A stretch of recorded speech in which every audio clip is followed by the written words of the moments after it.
Okay, good morning, ladies and gentlemen. It's Paul here. It's Wednesday morning with the video. I now have my buddy Tef. Got myself a microphone. So we'll see how that works out today because I'm going to take videos out on the beach, and this is good for the wind and it's good for when you're far away from the camera and stuff. So hopefully it works out pretty good. It was working good last night. So I'm excited. That was I appreciate the love. I really appreciate the love when somebody cares about me and does something like that. I like to do the same thing, but I really appreciate you, Tef, and I appreciate you getting this for me. You know, it's I'm going to make good use out of it. So today I'd like to talk a little bit about step 3. To talk about step 3, you kind of got to talk about steps 1 and 2 a little bit, okay? And this is going to be more for people that are sort of new or don't really understand the foundation of the program. Like the foundation of the program is really step 1, but really steps 1, 2, and 3. The book talks more about 1, 2, and 3 than anything else. Over half of our book working text is on steps 1, 2, and 3. So step 1, we'll go over real quick. We talked about the problem, okay? So if you got a problem, there's only one way of recovering from a problem is to find out. First step is to find out what the problem is, okay? So our problem is that we are powerless over alcohol and our lives have become unmanageable. We've been talking about that. And what makes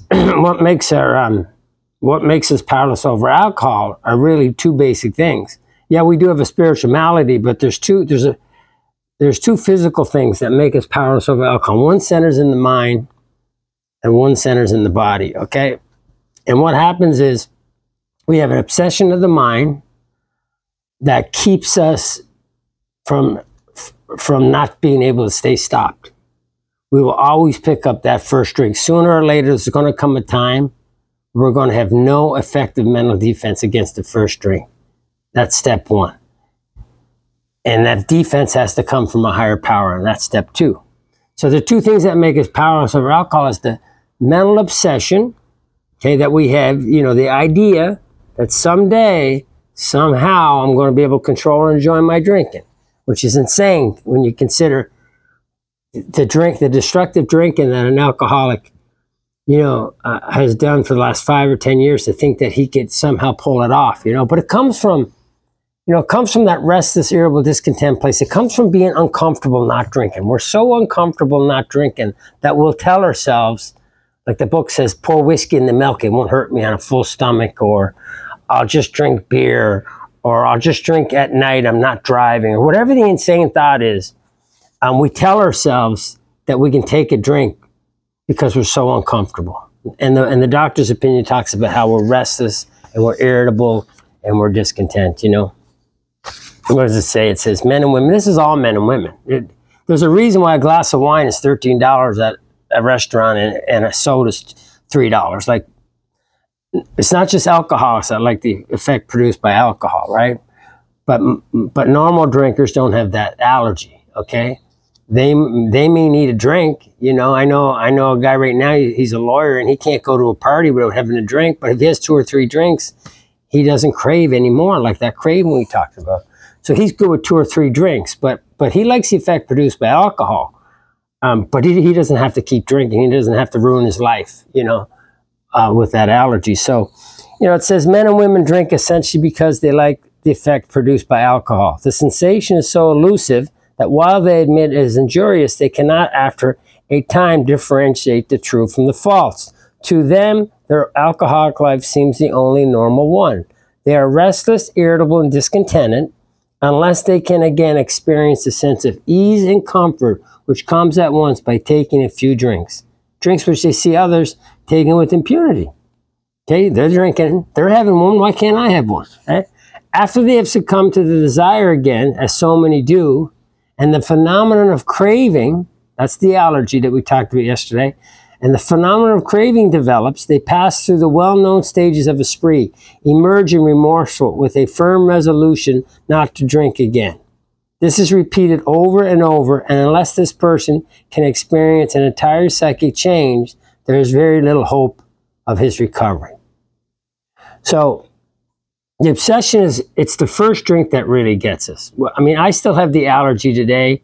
If I take a drink, I cannot metabolize alcohol down to the level of sugar and water and carbon dioxide. And it gets down to the acetone level. The acetone goes to the brain, and I actually crave more. I actually crave the fourth drink more than I crave the third drink. The best analogy, if you're not an alcoholic, the best analogy I can give you is if you're really thirsty and you go to the tap and you drink a glass of water, and after you drink that glass of water, you're actually thirstier. And then you're so thirsty that you have a third glass of water. And then when you take that glass of water, you're actually thirstier than you were before you had the second. So it's like alcoholism is like the more you drink, the thirstier you get. So the more alcohol we drink, because we have a deficiency in chemicals to metabolize alcohol. The more alcohol that we drink, because we can't break down the acetone, the more we crave. And it's the same thing as taking a drink of water and being even thirstier. That's kind of what it's like, you know? It really is exactly what it's like. The more alcohol I drink, the thirstier I get for alcohol, you know? So that's the allergy. We can't do anything about the allergy, okay? So we do all our work on the obsession, right? So, you know, that's the problem. Obsession of the mind, allergy of the body. The obsession comes from that restless, irritable, discontent place, that being so uncomfortable all alone with no program, you know, and then once we take a drink, we set off that allergy and we just can't stop. Okay, so that's step one. So we're powerless over alcohol. Our lives become unmanageable basically because of the allergy. If I had the obsession and not the allergy, I'd probably have a drink today, because I could have a couple of drinks. I'm obsessing on taking it, but if I don't have the allergy, I can stop at 2 or 3 or 1 or 2, you know? So I have to have the allergy and I have to have the obsession, okay? So that's basically step one. And in page 23, which is an important page, it talks about that allergy. And what it says is, it says the fact that we have an allergy, and we notice this, these observations that we have an allergy, would be academic and pointless if your friend never took the first drink, therefore setting the terrible cycle in motion, right? Therefore, the main problem of the alcoholic centers in his mind rather than in his body. Okay? So if I'm allergic to avocados, and I can't stop eating avocados, and I know they make me sick when I have an avocado, I know, and I go and eat an avocado, I have to be insane. And that's what step one is. It's insanity. And step two talks about that we can be restored to sanity. When they're talking about alcohol and drugs and all other areas of our life, we show good judgment. But the insanity they're talking about in step two is the insanity of us taking that first drink or drug. You know, who would eat an avocado knowing that he's allergic to avocados, right? And we do it all the time with alcohol. But that observation is academic and pointless if we never took the first avocado, if we never took the first drink to begin with, we wouldn't have a problem. So our main problem centers in our mind, okay? Why is it that we take that first drink? You know? And that's where the restless and the irritable and the discontent come from, and being so uncomfortable. Alcohol does something for us. It does something magical for us. You know, it helps with fear. It helps with resentments. It helps with awkwardness. It helps with, you know, socializing. It helps with sleep, like, you know, until it stopped working. You know, I wouldn't go to Alcoholics Anonymous if alcohol didn't stop working. So on page 24, it says, okay, the fact that I have an allergy, and I know I have an allergy, it says, at a certain point in the drinking of every alcoholic, he passes into a state where the most powerful desire, I have a powerful desire to stop drinking, because I know if I eat not an avocado, but if I take a drink of alcohol, all hell's going to break loose, and I'm not going to be able to stop. So I have a powerful desire to stop drinking. And it says, where the most powerful desire to stop drinking is of absolutely no avail. This tragic situation has already arrived in practically every case long before it is suspected. The fact is that most alcoholics, for reasons yet obscure, have lost the power of choice in drink. Our so-called willpower becomes practically non-existent. We are unable at certain times to bring into our consciousness with sufficient force the memory of the suffering and humiliation of even a week or a month ago. We are without defense against the first drink. Step one, okay? We never forget the ease and comfort, but we always forget the humiliation and suffering. Like I told you yesterday, I remember the ease and comfort when I was drinking at 12 years old. But I've been to jail a bunch of times because of drinking, and it was the worst thing ever happened to me going to jail. And I can't even tell you how many times I've been in jail. But I remember my first drink. So, you know, that's the problem. And page 35, it states that, so we're going to describe some of the mental states that precede a relapse into drinking, for obviously that is the crux of the problem. So the crux of our problem is our thinking, what's going on up here, right? That thought that we can control and enjoy our drinking is the great obsession of every abnormal drinker. It's the thinking that's going on up here before I even take the first drink. That's the crux of the problem, okay?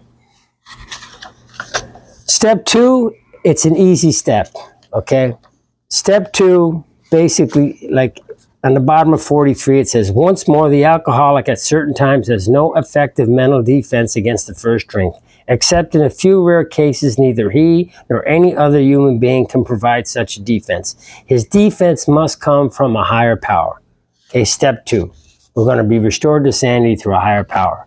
A book says, lack of power, that was our dilemma. We had to find a power by which we could live sober, and it had to be a power greater than ourselves, obviously. It can't be a doorknob, right? A doorknob's not more powerful than me, you know, obviously, but where and how were we to find this power? Well, that's exactly what this book is about.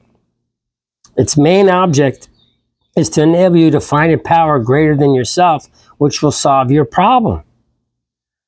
Okay, so you don't necessarily have to believe in God or higher power yet. If you do, it's great, but you don't necessarily have to believe in a higher power yet. We're going to find that higher power. We're going to find God through this process of these steps. Okay, so the problem is step one. The solution is step two. Problem is powerless. Solution is power. How do we find that power? That's steps 3 through 12. Okay? And it says that, you know, deep down in every man, woman, and child is the fundamental idea of God, but it's blocked by calamity, by pomp, and by worship of other things. So we're going to try to unblock ourselves from what's in between us and God so we can be God-directed. Okay? Because the alcoholic, I always say this, like everybody's got two problems, right and wrong. Everybody knows the difference between right and wrong. But the alcoholic, we got three problems. We got right, wrong, and what I want to do. And the alcoholic is always doing what I want to do. And that's called self-will run right. We got to get rid of self. It says it on page 62. If we don't get rid of self, it's going to kill us. So in step 3, we're going to make a decision. And the decision that we make in step 3 is going to be based on the first 2 steps, like any other step, you know. And step 5 is based on steps 1, 2, 3, 4, you know. So in step 3, we're going to make a decision. And the decision is going to be that we're going to turn our will, which is our thinking, that's our will, okay? What you write down when you die and you want, where you want your stuff to go or whatever, that's your thinking, that's your will. And your life is just your actions. My life is just accumulation of my actions. So I'm going to make a decision in step 3 to turn my will and my life over to the care of God. And it's just a decision. I'm not doing it yet, but I'm making that decision. But the decision is based on 2 things and 2 things only. Insanity or death, which is step 1, go back to drinking, insanity or death, or step 2, life on a spiritual basis. Now, anybody would say, well, of course, if my life depends on, I'm going to take step 2, I'm going to take door number 2, life on a spiritual basis. I don't want to go back to drinking and die, but it seems like the problem with a lot of alcoholics is they think there's a door number 3 that doesn't exist. They think there's another way they can control and enjoy it, or another way that they can stop besides these steps or going to meetings. And some can maybe, but I couldn't. I had to go to Alcoholics Anonymous to get sober. So I made a decision to live life on a spiritual basis. And I made that decision based on 1 and 2. Okay, so I picked door number 2, life on a spiritual basis. So I'm turning my will and my life over to the care of God, which is my thinking and my actions, okay? Now I'm going to get busy, okay? Because I'm going to get busy working the rest of the program because page 64 says, okay, it says, although our decision that we make, though our decision was a vital and crucial step, that's our decision that we make in step 3, it could have little permanent effect unless at once followed by a strenuous effort to face and to be rid of the things in ourselves which had been blocking us, blocking us from God. Our liquor was but a symptom, so we had to get down to cause and conditions. So we're going to do an inventory. We're going to see what's blocking us from God. We're going to look at these flaws. We're going to look at these character defects. We're going to basically take a look at these things that make us drink. These things that we have a spiritual malady. Okay, that's where the restless, irritable discontent comes from. That's where that's where the anger and frustration and self-centeredness comes from, you know. And in page 87, step 11, we're actually going to be doing it. So in step 3, we're going to make a decision to do it. And by the time you clear up everything and you do steps 4, 5, 6, and 7, that's what they're talking about there. Face and be rid of the things that are blocking you. That's 4, 5. Do an inventory, talk to somebody about it. And then with God's help, 6 and 7, we're going to remove that stuff. Okay, and then we're going to do it, and then we're going to clean up 8 and 9 with the men's, and then we're going to do it again in steps 10 and 11. Okay, all we're doing is a continuation of steps 4 through 9 in step 10. When you get to step 11, it says, when I go through the day, I pause when agitated, and I ask God for the next right thought or action, which is my will and my life. I'm now doing it. I made a decision to do it at 3. I worked the remaining steps. And now I can really have God direct my thinking. God can't direct the mind and body full of resentments and shame and self-pity and anger and frustration. I have to have a look at that. I'm the problem. Selfish and self-centeredness is the problem. Resentments are a manifestation of self. Fear is a manifestation of self. I got to clean that stuff up before I can go out and do God's work. Because this whole thing is really about doing God's will. It's not about me anymore.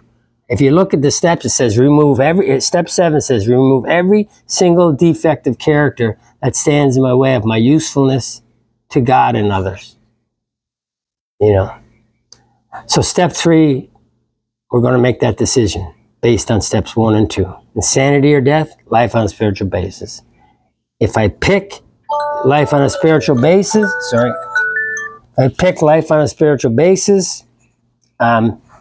I'm going to get busy working the rest of the steps. And that's as simple as step 3 is, really. I can't think of anything else. I don't like to complicate things, but it's a simple program, you know. It's a simple program, they say, made for a lot of complicated people, you know. So anyway, guys, hope you got something out of that. That's basically how we break down steps 1, 2, and 3, and you know, it kind of makes sense. You know, hopefully I simplified it enough to motivate you enough to maybe make a start in this program and start working these steps. And so I'll talk to you guys tomorrow. Have a great day. Love y'all. And don't forget to like and what else? Subscribe. Okay, thanks.